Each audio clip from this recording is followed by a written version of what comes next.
កន្លែងដែលខ្ញុំរស់នៅក្នុងប្រទេសអូស្ត្រាលីអរគុណសម្រាប់អ្នក follow របស់ខ្ញុំទាំងអស់គ្នា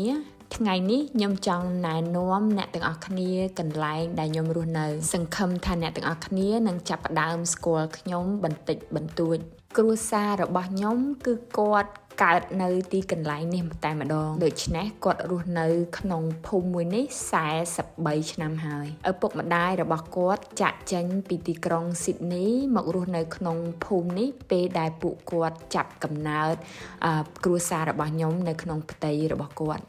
កន្លែងដែលខ្ញុំរស់នៅគឺមិនឆ្ងាយពីទីក្រុងស៊ីដនីប៉ុន្មានទេគឺអ្នកទាំងអស់គ្នាធ្វើដំណើរគ្រាន់តែ3ម៉ោងពីទីក្រុងស៊ីដនីប្រជាជនដែលមកលេងនៅក្នុងភូមិតូចមួយនេះច្រើនតែហៅភូមិនេះថា Paradise ឬក៏សួនមនោរម្យបើខ្ញុំនិយាយឲ្យស្រួលយល់គឺវាដូចជាកំពង់សោមរបស់យើងនៅក្នុងប្រទេសកម្ពុជាអញ្ចឹងសម្បូរទៅដោយសមុទ្រ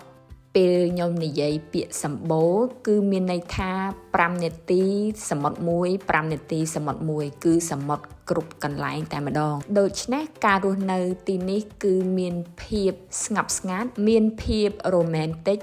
និងមានអារម្មណ៍ស្រស់ស្រាយអញ្ចឹងអ្នកដែលរស់នៅក្នុងភូមិនេះភាគច្រើនគឺ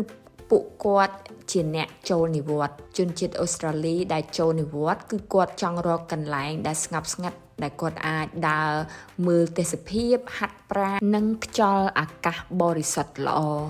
ដោយសារទីកន្លែងនេះបណ្ដុំទៅដោយសមុទ្រដូច្នេះអ្នកដែលមកលេងភាគច្រើនគឺគាត់អាចធ្វើសកម្មភាពជាច្រើនដូចជាជិះកប៉ាល់ទៅមើលត្រីបាឡែនជិះម៉ូតូទឹកsnorkeling ឬក៏ជ្រមុជទឹកដើម្បីមើលសត្វរុក្ខជាតិផ្សេងៗនៅក្រោមបាតសមុទ្រភូមិតូចមួយនេះក៏ជាប់ចំណាត់ថ្នាក់លេខ1ផងដែរគឺអ្នកដែលមកលេងនៅទីនេះគឺគាត់សរសើរមិនដាច់ពីមាត់ពីភាពស្រស់ស្អាតនៃសមុទ្រផ្សេងៗនៅក្នុងភូមិមួយនេះដោយសារវាជាភូមិតូចមួយអញ្ចឹងការងារក៏មិនសូវសម្បូរដែរដូច្នេះក្មេងៗដែលគាត់រៀនចប់សាលាថ្នាក់ទី12គាត់ភាគច្រើនបដូរទៅនៅទីក្រុងដើម្បីរកការងារធ្វើ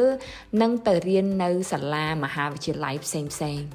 ការងារដែលច្រើនជាងគេគឺការងារខាងផ្នែកទេសចរណ៍និងភោជនីយដ្ឋានផ្សេងៗអ្នកទាំងអស់គ្នាប្រកាសជាមានសំណួរថាតើខ្ញុំនិងគ្រួសាររបស់ខ្ញុំប្រកបមុខរបរអ្វីអ្នកទាំងអស់គ្នាប្រកាសជាដឹងហើយខ្ញុំបើកហាងកញ្ចក់ខ្លួនឯងមិនខុសពីខ្ញុំ